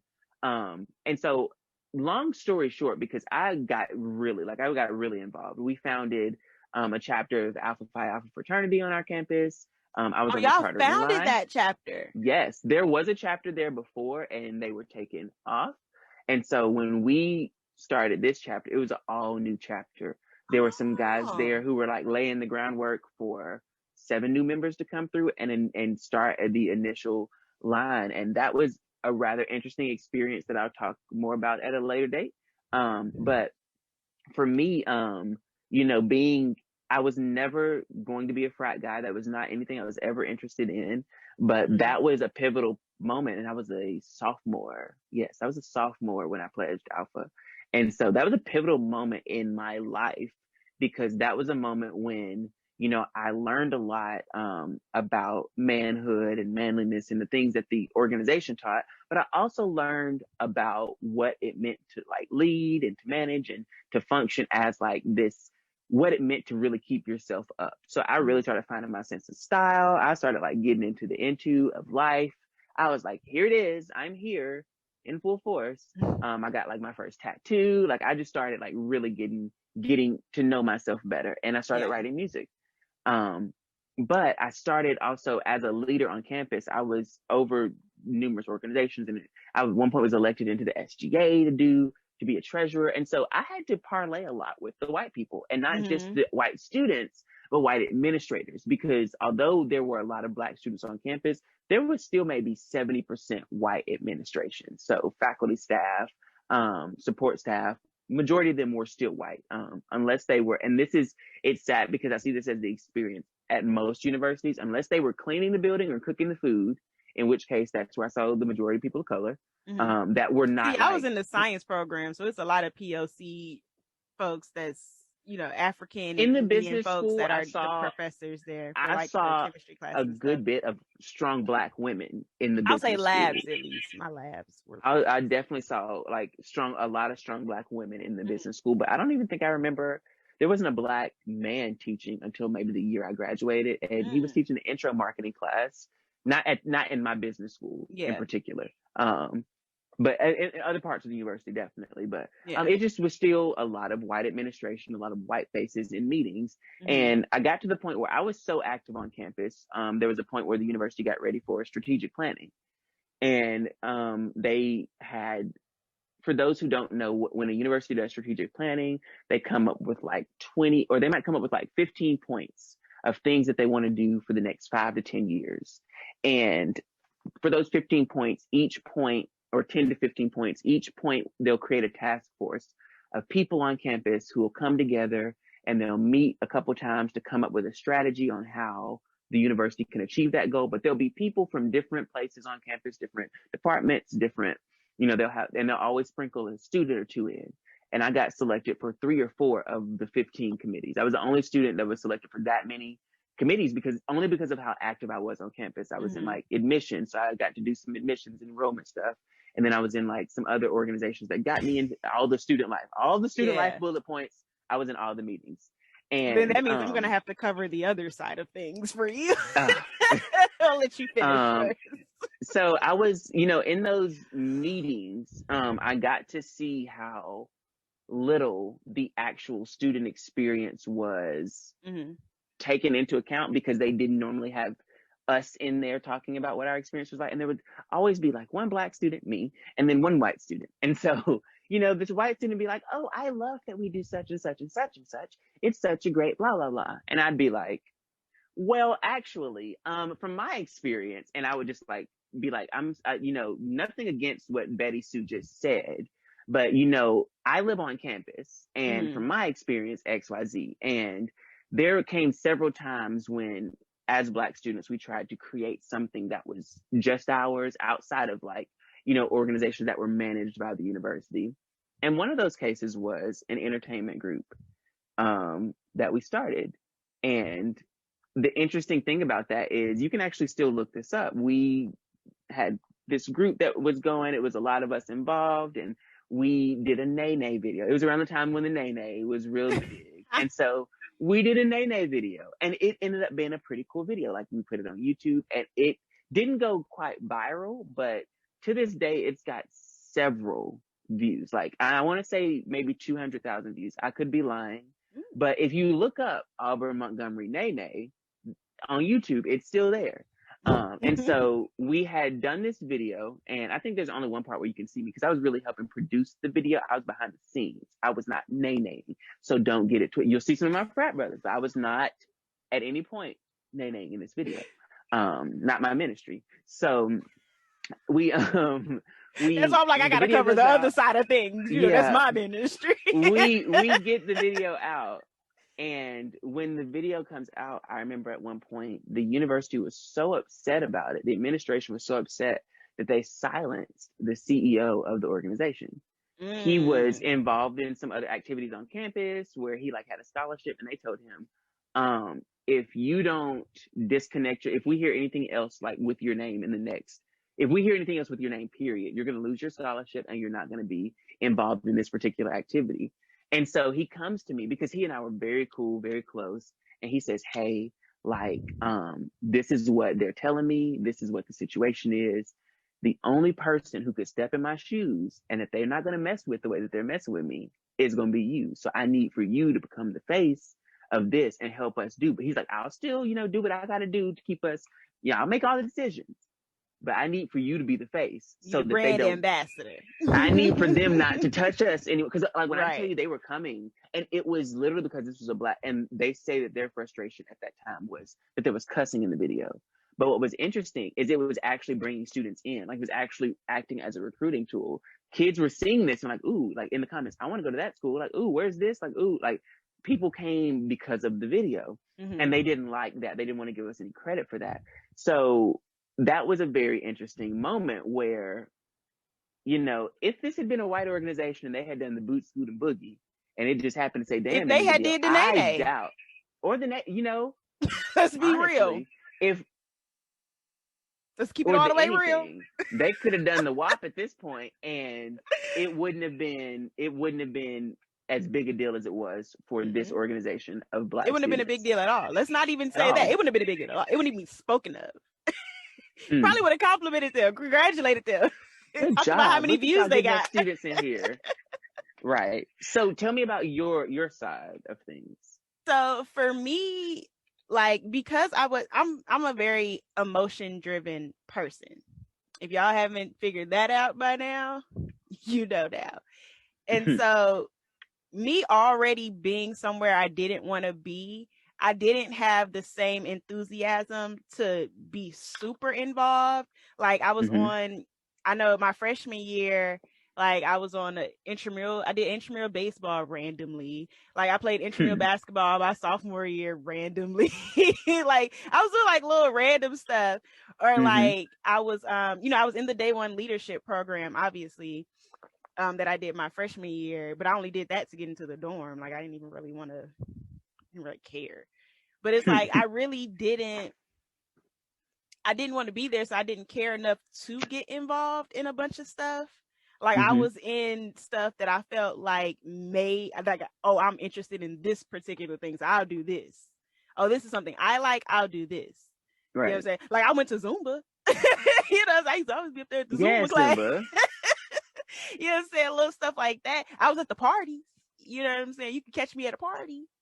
But I wasn't really into like the organizations and stuff because one, I was in the STEM, because I was science. But like for me, because of my program, I already felt like a fish out of water in class. I'm not trying to go and feel the same way in these doggone things. And it's like, I'm not motivated to be here. So it's not like I had the drive to be like, I'm going to show these white people. Like it was just like, I'm here. I'm just here. Like it literally was that. And it was like, I'm just here. And when I'm not in class, I'm hanging out with my homies. Like that's very much what I was giving. Like I was not giving much. Now, don't get me wrong. We had a ball, okay? Like I wouldn't trade that for the world. We had me and my friends used to have a ball. But it's like, I didn't feel, I don't know. I didn't feel connected. Like the way you like feel so passionate and connected to your school, y'all did, like, I didn't feel that. And the crazy thing is like, it was stuff like that going on, but I just didn't feel motivated and pushed to be a part of it. The only thing that I did, because I always, and I can say this now because I'm grown and who gonna check me? You can't come up and check me about this now. Hello. But I always knew that I wanted to pledge Delta. I always, like, whenever I would see them, they would always show out whenever I would see them at different schools. And so, like, I just loved everything about them. I was like, oh, I want to do this. And I did start the process of. But because of personal things in my life, I didn't get to continue the process. Mm-hmm. But I did start that process, and I was, I had got my little attention. I went to my little meetings and stuff that how to. Well, y'all were Mm-hmm. starting up, Mm. but No, no, no, no, no. Don't get it twisted. Oh, I know. No, I no, don't no, want no, to no. I say, just can't. what I'm I saying, can't but say what. yeah, you can't Yeah, say because I you're. can't. I can Right, say because right, who gonna right. check me?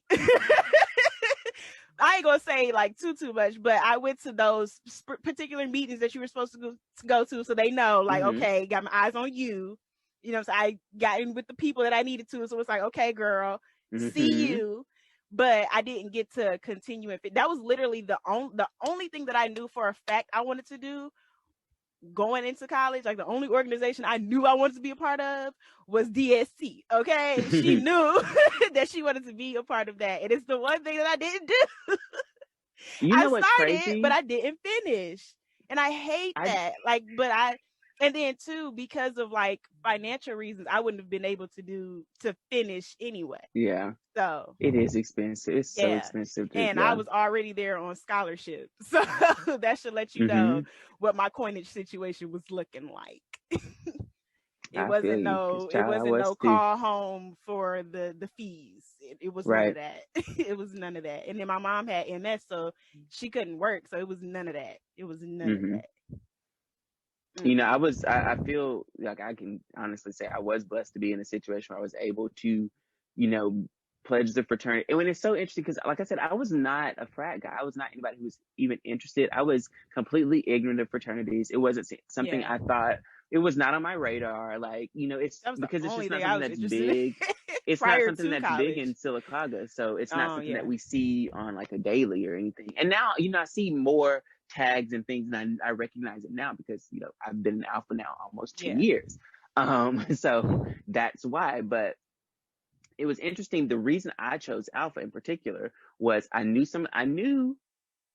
recognized all of the guys that were going to be on the line.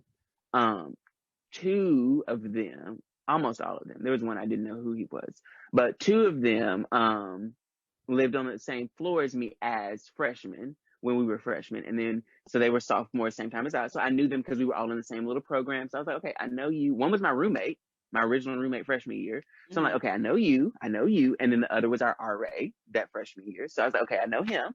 So I know you guys. One of the guys, I just knew him around campus. So I knew him. And then another one was in SGA with me. So I was like, okay, I feel like this might, when we were at the little meeting, the little intro information, I was like, this could be something. But I was also being, I don't want to say wooed, but there were some people who were trying to get me to go into another organization, which name I'm not going to say. Mm-hmm. They were trying to get me in the organization because I'd actually received a scholarship through them too. So I'd gone to college on a scholarship from this other organization, and it was just an interesting experience for me.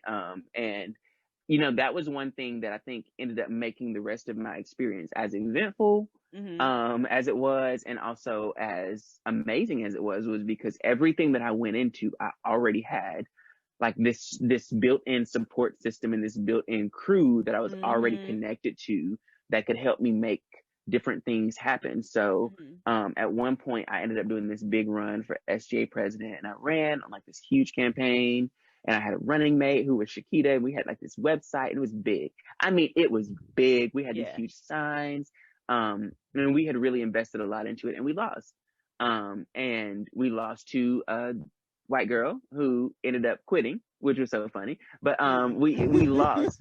And when we lost, it's again, I just believe that my whole experience there was divinely like just ordained. The way it happened, I never had to make any super major decisions for like in college about what the next step was to get to the next level, because it all just kind of happened the way it was supposed to. And so after I lost that opportunity to be SGA president, I also was like my little contract was not renewed to be an RA the next year. And then my recruitment job, they were like, we feel like you've outgrown us and you've got all these other things you're trying to do, so you should just do them.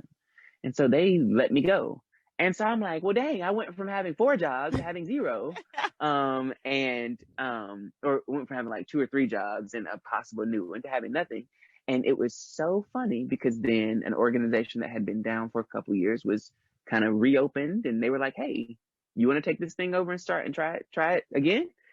And so I was like, yeah, let's do it. And so, but that ended up being perfect because it was an opportunity that was presented to me that put me in a position where I was able to bring up so many other Black student leaders and be like, look, this is what we're going to do. And we were over campus activities. And so I was connecting our organization with all the other people, the Gay Straight Alliance, all the little white fraternities and sororities. And then, you know, pulling in all these Black students who were in this campus activities group who were just really like excited. Like we had this crazy level of energy and excitement, and everything that we did that last year, we murdered it.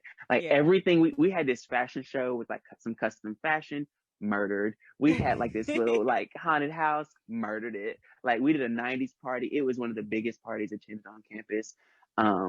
So I ended up actually having a good experience and being able to meet the people that I did and make the connections that I did while I was in college was ultimately good.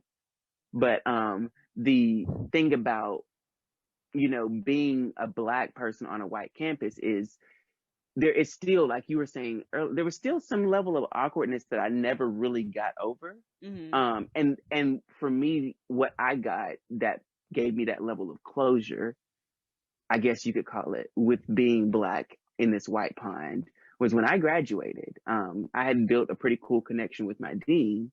And the chancellor knew who I was. And the chancellor was essentially like the president of the university. And when I walked across the stage, I had been selected as a business school student marshal, graduation marshal, whatever they're called. And the dean hugged me and she's like, I'm going to miss you. And the chancellor, when he shook my hand, he said, and both white people, the chancellor, when he shook my hand, said, oh, you're leaving so soon? And I was like, well, it's been 4 years. And he was like, oh, wow. Well, it's been a pleasure. And it blew my mind because that wasn't anything that I saw as ever being what would happen with my experience in college. And I just feel like I just really had a really blessed experience. There was a lot of bad things that happened. That's because you're anointed, Jay. Yes. I mean, there were a lot of bad things that happened. Don't get me wrong. But we don't have to talk about those. No, we've already covered some. So, but, you know, I just look back on it now and I'm like, oh, wow, you know, like that was when, you know, things as I've gotten older, I definitely believe that things happen the way that they're supposed to. And there are things that we will never, or that we won't always be able to explain everything, you know. But you know what I love is that, and maybe because for me, like dealing with colorism in college, it kind of discouraged me too when I would see, like, when I would go in and see, like, oh, it ain't too many Black people, they're not gonna pick me. Like, that's literally how my mind would be. It's like, I'm this little dark skinned Black, they're not gonna see it for me. Like, so that discouraged me from certain stuff in my programs to do, because I felt like they ain't going, you know what I mean? And maybe it's because that was my first time even dealing with all of that. So it made me feel like that's when I really, really felt I'm Black, like my Blackness in an opposite sense. Like I felt it in like the I'm Black, we dope, we fly, we all, you know what I'm saying? We got it, we swaggy. But I felt it on the other side of it of like, I'm Black. Like they could just say no because I'm Black. Just off of that. So and I never experienced that prior to college. Like, and it really messed with me mentally, and it kind of discouraged me from even getting involved in a lot of things that weren't predominantly Black, because I'm like, they ain't going, because like even when I was even shot, like one of the scholarships that I had going into college, and this is going to sound so out of character for me, but one of the scholarships that I got was actually from a pageant that I did a junior Miss pageant. And I got what is it, runner up or whatever, and so I had got a scholarship for that. And even with that, I didn't even expect, like literally every girl in there was, because I was not a girly girl at all in high school. So all of those girls had did pageants before. They were girls. They was into the makeup and all of that. They used to come with the come through, even at the rehearsals and stuff. And so even with that, I'm like, I'm just doing, like, it was just something that I just did. Like I didn't expect to get anything out of that. And so it's like, I wish I had, but at the time, I wasn't blocked by thoughts of like racism and colorism. So I did it just because I just felt like doing it for the fun of Doing it, it, yeah. not wanting anything out of it anyway. I just did it just to do a pageant, just to do it. It's so out of character for me. Like That nobody is would so different. Like I'm over here, I'm kind of shook, like like I'm trying to I'll see send you this. the article. Like I Send was in the me, paper and yes. everything, I child. need to see this Yes. because I'm She got like, her flowers and her scholarship and stuff. I'm She ain't shooketh. win, but she I'm placed. shooketh. She placed amongst them other girls that be doing that actually. Mm-hmm. And so it was like I wish I had that same mindset in college, but I feel like going to college took a little bit of my confidence. I got it back, obviously. You know me. Obviously. Of course. She's Can't keep feeling a good herself one down. okay. Look, can't keep a good one The down. vanity is in my blood. It's only so long that she's gonna, we all have our insecurities, but it regenerates. Feeling the way I never felt like that until I went to college. Like I've never felt like a fish out of water before, because I was always that person who's like, I was in a bunch of stuff all of the time. My entire years of schooling, I was in all the programs. So I knew people from all the programs. Like I was always I don't consider myself popular. I just knew a lot of people because I did a lot of stuff. You know what I'm saying? So people knew who I was. And it was like, I didn't have that. I wasn't me.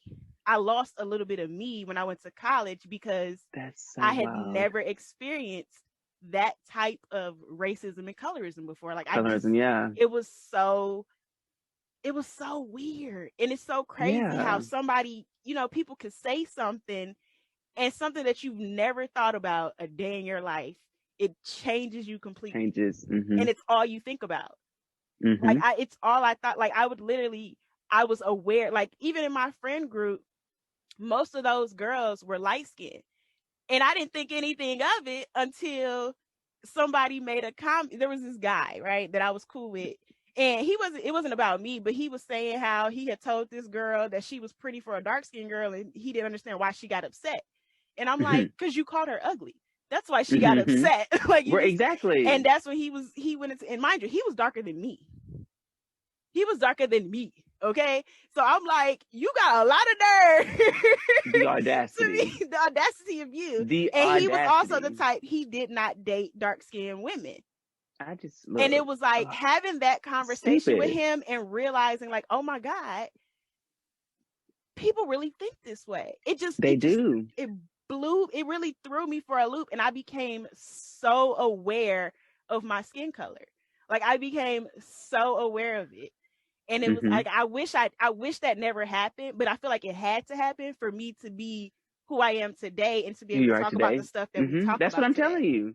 That's what I'm saying. Because like for me, I had to have the experience I had, because although our experiences, there was a certain parallel, it's almost like they're reverse parallel, because whereas you were extremely confident going into it, you were popular going into it. Well, I'm popular. Not going to put quotes. Listen, I don't like that word. I'm putting quotes around it. I had this conversation with my best friend too. Connected. She used to call me popular, and I'm like, girl, she was like, you was popular. We'll say you were well connected.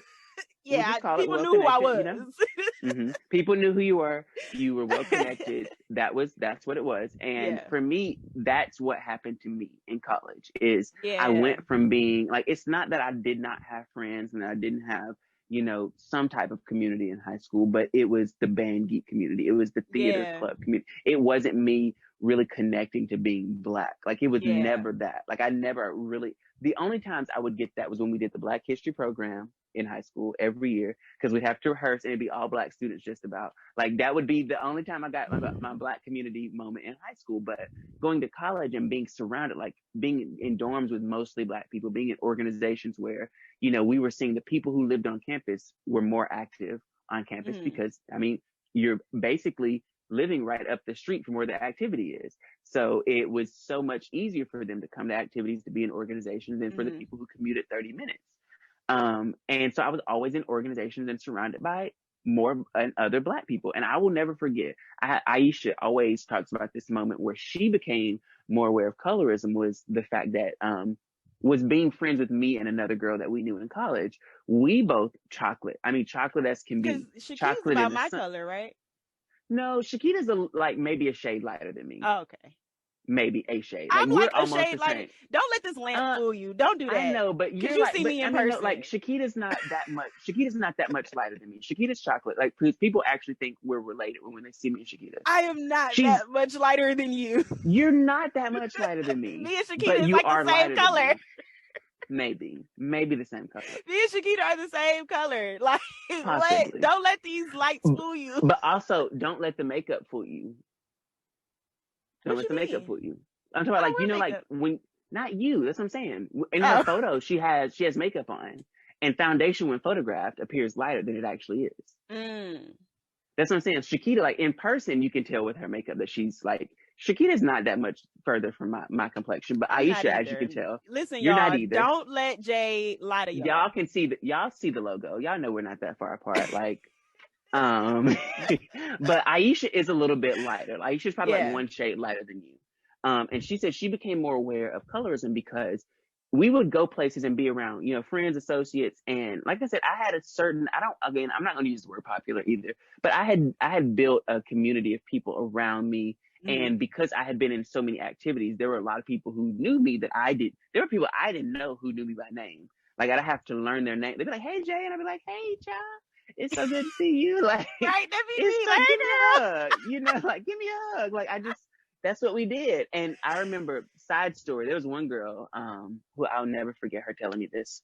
She told me, it was like maybe I was about to graduate, and she said, "Jay, I'll let you know, every time I saw you my freshman year is my worst year here. Every time I saw you, I smiled and spoke to you, and you smiled and spoke back. Every single time you spoke to me. And you and my boyfriend are the reason that I stay in college." And I was like, wow. So that touched my heart. But there were moments when I'd be around, you know, friends, associates, others. We'd be at parties, we'd be at whatever. And there was another guy. I'm not going to call him by name, so let me come up with a quick name for him. Let's call him Jerry. So there was Jerry, and there was the guy who I was telling you earlier about, who was over the organization. He was very light skinned, so we'll call him Tim. Billy. So Jerry and Tim. Yeah, Jerry. I don't know why Bill, you said Billy. We'll stick with Billy. I'm okay with Billy. So light skinned Billy and dark skinned Jerry. Jerry was my complexion, and Billy, like I said, was light bright, high yellow, like high yellow. So there'd be moments when like maybe I'd be around them, and we were all in, you know, entertainment groups, organizations, 3 parties, different things together. So they, you know, and Jerry was in a different organization, fraternal organization than I was. So we always had our little jokes back and forth. But there'd be moments where Aisha would witness us having conversations where they might start cracking jokes on me for being Black, or, you know, like be like, "Oh, you purple today," or, you know, some type of, you know, Black joke like that anyway.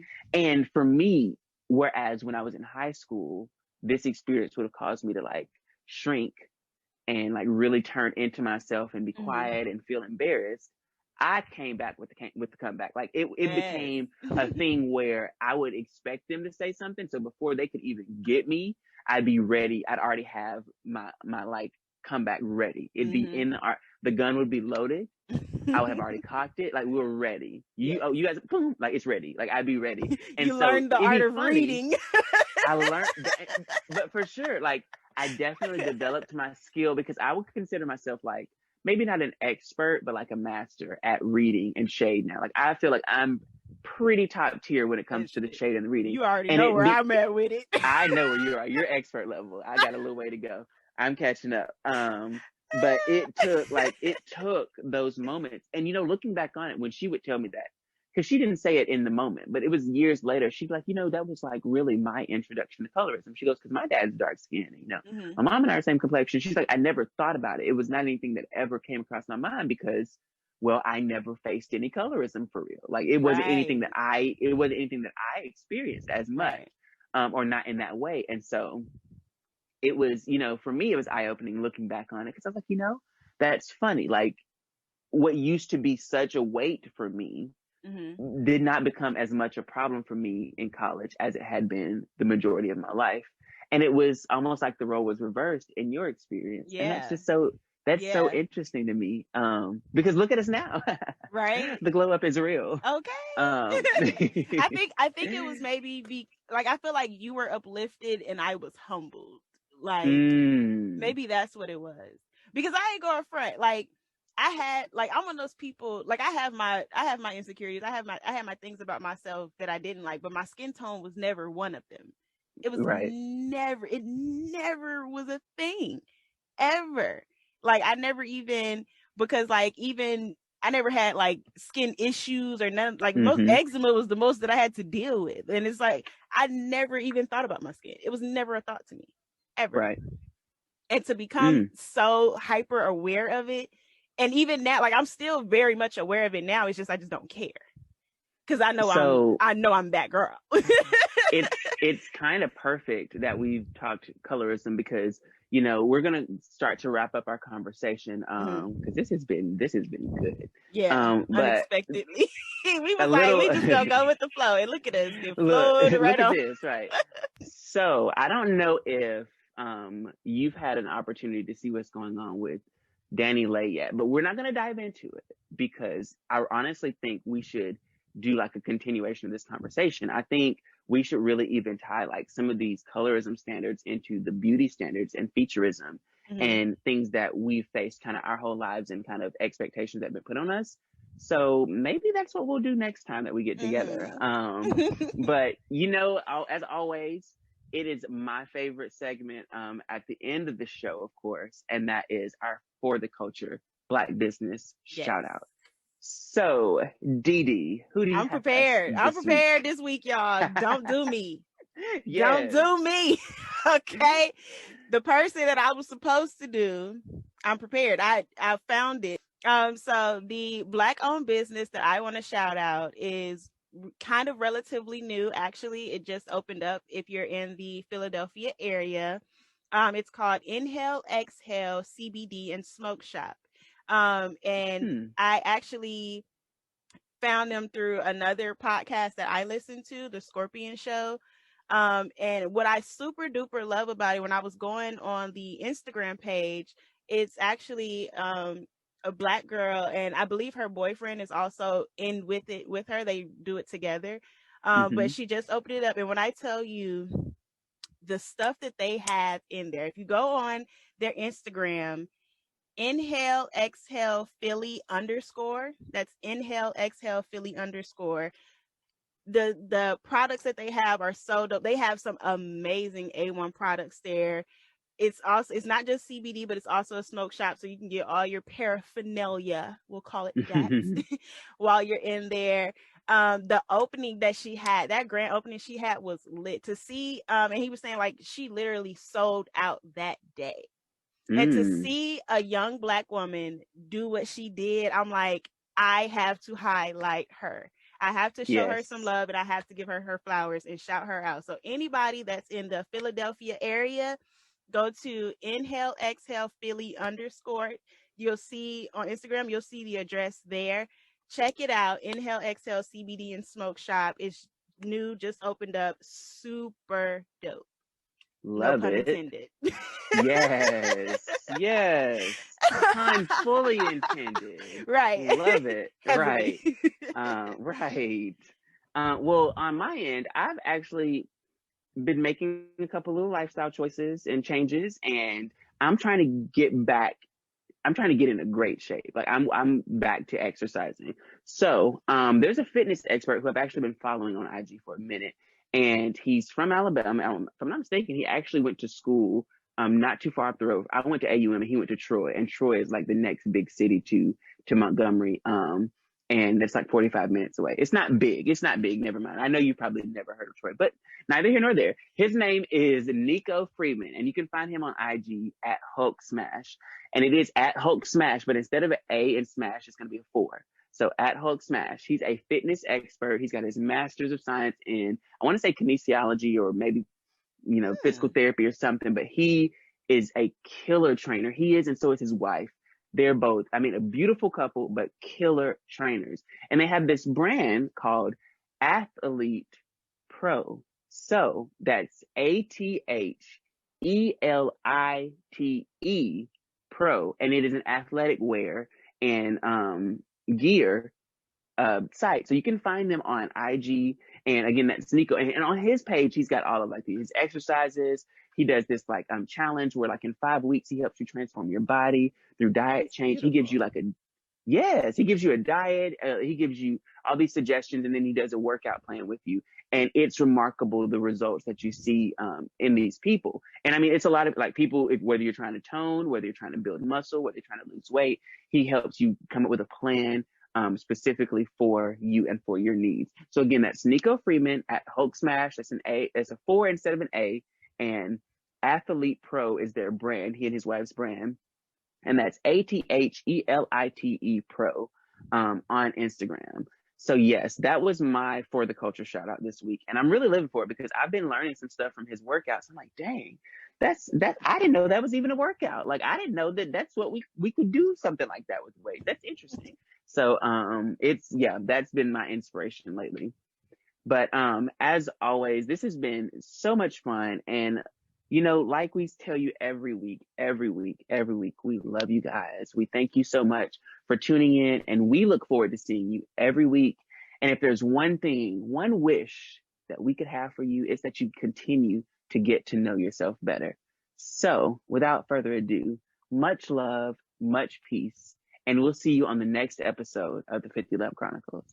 Peace. Buzz and Woody coming up fast.